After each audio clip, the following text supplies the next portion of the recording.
Convido a igreja que se coloque em pé, em reverência à palavra do Senhor que vai ser lida nessa noite. Vamos abrir a nossa Bíblia no Evangelho de Mateus, capítulo de número 6, a partir do versículo de número 6. Evangelho de Mateus, capítulo de número 6, do versículo 6 até o versículo de número 15. Eu sempre gosto de reforçar o Evangelho na igreja primitiva, na igreja do primeiro século. Todas as vezes que era lido, a igreja se colocava em pé. E não era dito. A pessoa que estava conduzindo o culto não pedia. Mas a reverência às palavras de Jesus eram tão grandes que, ao ler o Evangelho, todos se colocavam em pé em reverência às palavras de Jesus. E assim o fazemos nessa noite. Mas, quando você orar, vá para o seu quarto, feche a porta e ore ao seu Pai que está em secreto. E então, o seu Pai que vem em secreto o recompensará. E quando orarem, não fiquem sempre repetindo as mesmas coisas como fazem os pagãos. Eles pensam que por muito falarem serão ouvidos. Não sejam iguais a eles, porque o seu Pai sabe do que vocês precisam antes mesmo de pedirem. Vocês orem assim: Pai nosso que estás nos céus, santificado seja o teu nome. Venha o teu reino e seja feita a tua vontade, assim na terra como nos céus. Dá-nos hoje o nosso pão de cada dia. Perdoa as nossas dívidas, assim como nós perdoamos os nossos devedores. E não nos deixe cair em tentação, mas livra-nos do mal, porque teu é o reino, o poder e a glória para sempre. Amém. Pois, se perdoarem as ofensas uns dos outros, o Pai Celestial também perdoará vocês. Mas, se não perdoarem uns aos outros, o Pai Celestial não perdoará a ofensa de vocês. Essas são as palavras de Jesus. Amém? Com a sua Bíblia aberta, você pode se assentar. Na semana passada, nós fizemos uma meditação sobre oração e nós tínhamos como objetivo responder a pergunta: por que oramos? Lembram? Quem estava aqui lembra? Por que oramos? E aí eu fiz a seguinte divisão em 3 assuntos, né? A oração, ela nos proporciona o novo de Deus. A oração é o lugar que nos dá paz. E a oração nos fortalece para a nossa missão. E agora que nós sabemos o porquê oramos, nós vamos agora encontrar 3 respostas, ou 3 lições, ou 3 ensinamentos, por motivos por que oramos. Ou melhor, como devemos orar. Amém? Como nós devemos orar. Qual que é a oração certa? Será que existe uma oração certa? Será que existe a oração errada? Porque muitas das vezes dizemos: não sei orar.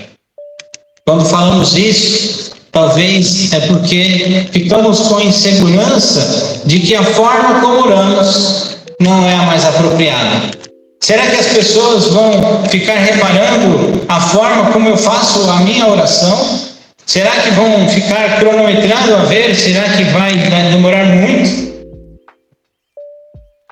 Fato é que hoje, nesta noite, vamos ouvir a palavra do Senhor. Como devemos orar?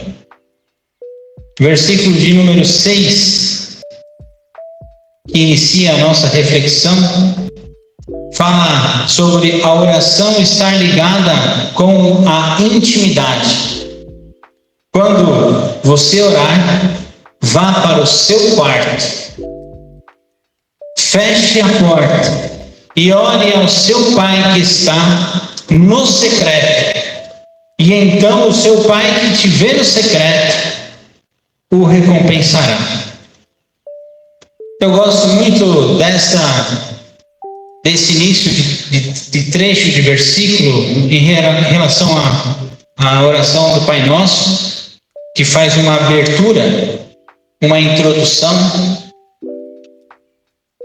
Quando você orar, vá para o seu quarto.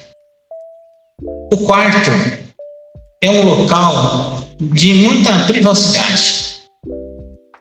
Certamente não é qualquer pessoa que você leva para o seu quarto, que você apresenta o local que você dorme. Já repararam que no quarto é um local muito privado seu, sim, muito seu, principalmente para as pessoas que gostam de receber visitas, têm dificuldade de apresentar o quarto. E o texto fala que nós devemos ir para este lugar, um local onde é muito particular. O quarto nós não levamos qualquer um. Só levamos para o quarto pessoas que são do nosso convívio e muito próximos de nós.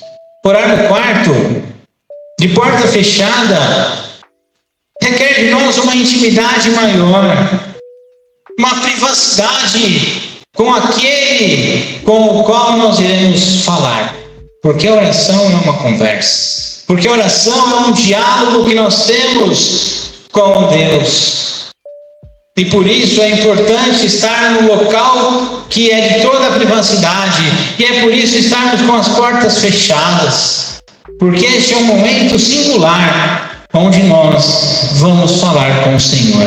E quando estamos orando, este lugar, ele tem que estar reservado para este momento.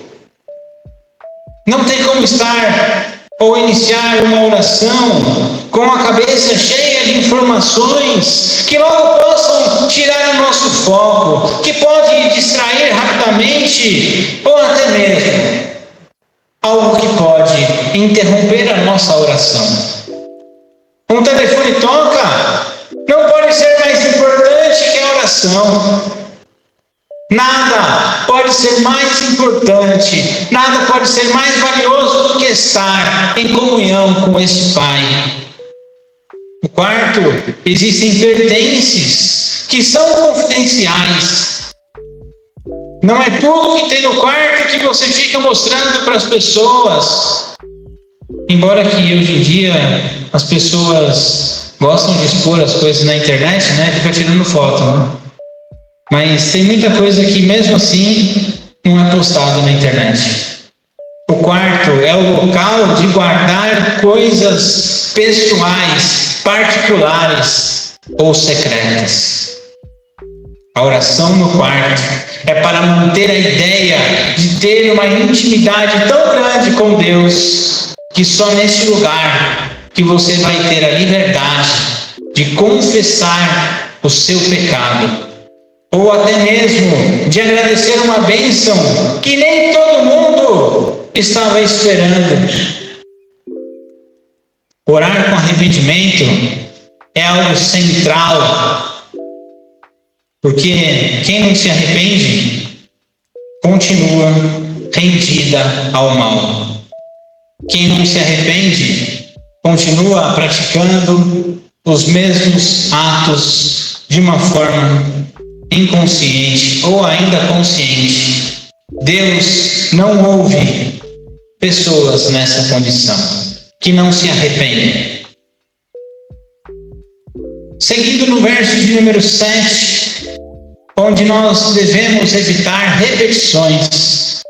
E quando orarem, não fiquem sempre repetindo a mesma coisa como fazem os pagãos, e eles pensam que por muito falarem serão ouvidos. Não sejam iguais a eles, porque o seu Pai sabe do que vocês precisam antes mesmo de pedirem. A oração, ela pode ser lida num culto público. Sabia? Muitas vezes, pessoas que estão iniciando a sua trajetória no culto e querem orar, querem fazer uma oração lida, ela é válida, porque ela é uma oração que é falado com Deus.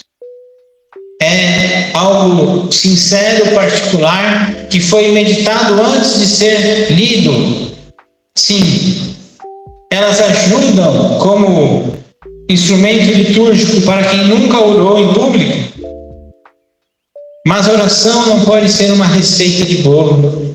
A oração tem ingredientes, sim, que começamos falando com o nosso Deus, com o nosso Pai, e terminamos falando em nome de Jesus, mas não existe uma fórmula certa, não existem ingredientes que para ser uma oração, ela tem que começar de tal jeito e terminar de tal jeito. Nossa forma de falar com Deus é o que rege a oração.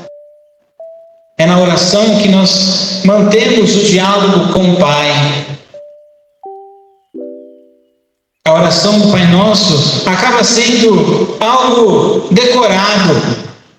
E podemos fazer o risco de fazer de uma forma inconsciente, se fizermos sem entender o seu significado. Se só repetirmos por repetir as palavras das quais conhecemos. Mas a oração liga ou a oração do Pai Nosso ou qualquer outra oração tem que ter um sentido. Não pode ser feito da boca para fora. Evitar repetições é tornar a oração algo com um sentido e também algo verdadeiro para as nossas vidas. O teólogo reformador, ícone do presbiterianismo, João Calvino, diz que um bom procedimento é orar aquilo que se deve. Como é que sabemos o que se deve orar? Calvino nos responde: provavelmente aquele que ora melhor é aquele que hesita quando ora. Como assim? Isso quer dizer que não podemos orar espontaneamente? É claro que não. Calvino explica que como orar bem não é orar qualquer coisa. A verdadeira oração é um dom. E de fato é isso que a Bíblia faz quando inclui a oração no assunto dos dons espirituais, em 1 Coríntios 12.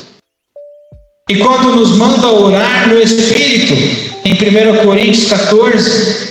E até o fato de eu falar com o Pai só acontece porque este Pai, primeiramente, me fez filho. Amém? Pai, Deus lhe fez filho. Todos nós somos filhos de Deus. Não falo com Deus porque eu posso. Eu falo com Deus porque Ele me permite. Porque assim Ele me concede ser filho. Ser chamado seu filho. E nos versos de número 9 até o 15, é a oração modelo. É a oração template que Jesus assim nos ensinou. E eu fiz algumas separações para entendermos melhor todas as etapas desta oração. E o início é Pai Nosso, que no original é Abba. E talvez, já entendendo a palavra Abba, pode desmistificar um pouco, até mesmo a forma como nós fazemos a oração. Eu vou pedir liberdade para usar o presbítero José de exemplo, que ele é pai. O Jones, você não chama o José de presbítero José. Não é verdade? Você pode chamar de várias formas. Papai, paizinho.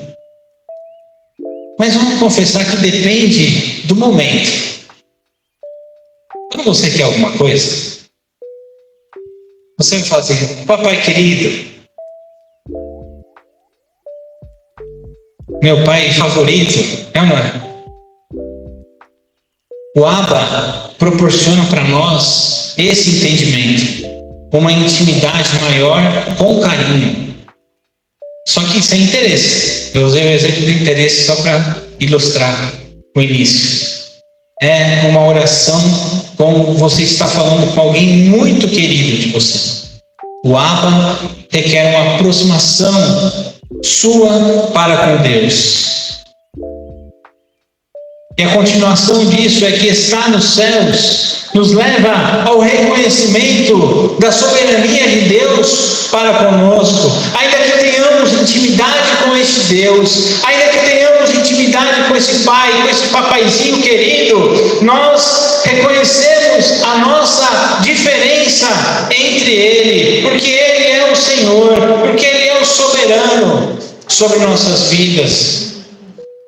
Santificado seja, nos leva, atenção jovens, que estavam no acampa dentro, nos leva à santidade. Vou repetir, santificado seja, nos leva ao entendimento à santidade, a caminharmos na santidade. 1 Timóteo 1,8 diz que quero, portanto, que os varões orem em todo lugar, levantando as mãos, sem ira, sem animosidade, mãos que não assassinam, mãos que não subornam, mãos que não roubam, mãos que não matam, mãos que não acusam o pecado das outras pessoas. E o pão nosso? O pão nosso de cada dia é o alimento, é o sustento, é manter a dependência de Deus por tudo aquilo que temos, por tudo aquilo que somos, e ser grato a isso. E isso nos leva também à reflexão ao perdão. Orar com arrependimento é central, porque a pessoa que não se arrepende continua rendida ao mal, e Deus não ouve as pessoas nessa condição. E aliás, perdoa os nossos pecados, assim como nós perdoamos aos nossos devedores. Eu quero que você preste bastante atenção nesse trecho. Perdoa os nossos pecados, assim como nós perdoamos os nossos devedores. Ou seja, você vai ter o perdão de Deus. Deus vai perdoar os seus pecados, na mesma proporção, na mesma medida que você perdoa os seus devedores. Interessante isso. Quem quer o perdão de Deus? Eu creio que todos nós queremos o perdão de Deus. E Deus vai perdoar os nossos pecados na mesma medida da qual nós perdoarmos os nossos devedores. Perdoarmos aqueles ou aquelas que podem, inclusive, querer o nosso mal. Pode querer algo ruim a nosso respeito. Pode querer te prejudicar. Sim, devemos perdoar. Devemos amar. E a oração continua: não nos deixe cair em tentação. Livra-nos do mal. Isso requer que nós possamos ter uma vida em vigilância, em atenção, atentos a cada momento de nossas vidas, para não vacilar, para não tropeçar no mal. Temos que estar atentos todos os dias, em busca da vontade de Deus. E o final, pois teu é o reino, nos leva ao senhorio de Jesus Cristo. Nos lembra do reino de Deus que está perto de nós. O reino de Deus é o já, mas ainda não. O que é isso, pastor? Nós não estamos vivendo a eternidade neste momento. Nós não estamos desfrutando do paraíso, mas o reino de Deus começa agora. Começa quando nós nos reunimos. Começa quando nós pregamos a palavra de Deus, quando nós compartilhamos as nossas experiências de fé. O reino de Deus começa agora quando anunciamos o ID de Jesus. O reino de Deus começa quando pedimos perdão. quando nos arrependemos, quando entendemos que aquilo que fazemos ou que temos feito não agrada ao Senhor e temos que pedir perdão. Ou quando pedimos perdão para alguém que nós devemos, porque erramos. Ou quando perdoamos, quando alguém falha conosco. Sim, o reino de Deus é o já, mas o ainda não. E ao explorarmos esses ensinamentos tão preciosos que o nosso Senhor Jesus, Ele nos deixa nesta oração, que tão repetidas vezes fazemos, somos conduzidos a compreender não apenas o porquê, mas também como devemos orar. E essa palavra de hoje nos guia através desses 3 motivos que nos impulsionam a buscar a face de Deus, do Pai, a renovação, a paz e a fortaleza para a nossa missão. O Senhor Jesus nos ensina a buscar no quarto, naquele lugar então de intimidade, onde nós seremos ouvidos por Deus e onde vamos revelar para Ele todos os nossos segredos. E neste local reservado vamos encontrar a liberdade para confessar os nossos pecados, para agradecer as bênçãos que o Senhor proporciona. E a oração então não é apenas um momento litúrgico, um ritual, mas é uma expressão de intimidade, de relacionamento com este Deus. Na continuidade, nós vimos que Jesus nos adverte contra essa repetição vazia, sem sentido, que é feita muitas vezes mecanicamente em nossas orações. E devemos evitar transformar as nossas orações como uma fórmula sem significado. Orar deve ser um ato consciente, um diálogo genuíno com Deus, onde expressamos de maneira sincera, de maneira verdadeira, sobre a quantidade de palavras, mas pela qualidade daquilo que dizemos. O Senhor nos presenteia com o modelo da oração do Pai Nosso, um modelo tão lindo que deve ser orado, mas entendido e compreendido por nós. E ao meditar sobre esses ensinamentos, como igreja, saímos desafiados para aprofundar esse nosso relacionamento com Deus, buscar uma oração autêntica em viver de acordo com os princípios revelados pelo nosso Salvador, e que possamos orar não apenas com palavras, mas com o nosso coração, com o nosso coração transformado, refletindo a imagem de Deus que nos ama e que nos guia. Que a graça e a paz do Senhor esteja com cada um de nós, enquanto buscarmos viver uma vida de oração genuína e comprometida com o reino de Deus. Amém? Um teólogo, um pastor, do qual eu gosto muito, já falecido, alguns devem conhecer, o Billy Graham.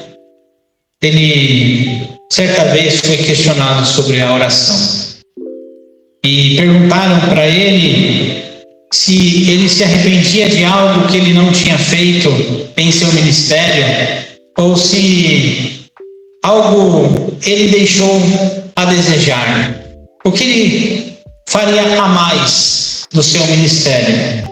E ele diz que ele faria tudo o que ele fez: as pregações, os atos missionários, pregações em grandes estádios, mas ele iria orar mais. E que essa fala desafiadora do Billy Graham possa ser também uma verdade em nossas vidas. A busca pela oração, em querer buscar cada vez mais. Que essa sim seja também a vontade em nossos corações. Feche seus olhos, eu queria orar por você nesse momento. Pai, nós refletimos sobre a oração do culto de hoje. Te agradecemos porque, primeiramente, o Senhor fala ao nosso coração. Saímos edificados porque sabemos que o Senhor participa em nossa vida e se comunica conosco e nesse instante que somos alimentados pela Tua palavra, saímos encorajados também em orar mais, em querer buscar mais a Tua face, Senhor. Queremos cada vez mais ouvir a Tua voz. Muito obrigado pelo privilégio de sairmos desta noite com a tarefa de não só orar, mas de viver verdadeiramente aquilo que oramos, de sentir aquilo que dissemos e de experimentar o novo de Deus para as nossas vidas. É isso que oramos, em nome de Jesus. Amém.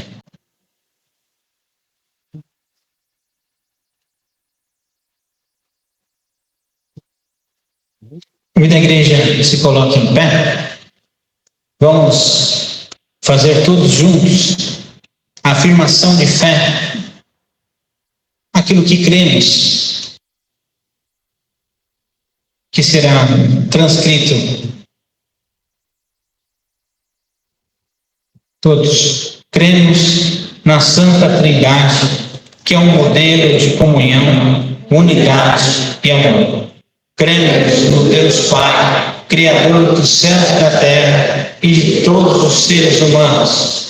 Cremos em Jesus Cristo, seu único Filho, o nosso Senhor e Salvador, que traz boas notícias aos pobres, liberdade aos cativos, vista aos cegos, libertação aos oprimidos e perdão para os nossos pecados. Cremos no Espírito Santo, derramado sobre filhos e filhas, moços e velhos, servos e servas. Cremos na Igreja, família da fé, que abriga, acolhe e promove uma espiritualidade fundamentada na graça de Deus, que traz vida em plenitude, segundo as Escrituras Sagradas. Cremos como nossa missão a proclamação do Evangelho do Reino de Deus para a paz, justiça, liberdade, solidariedade entre todos. Amém.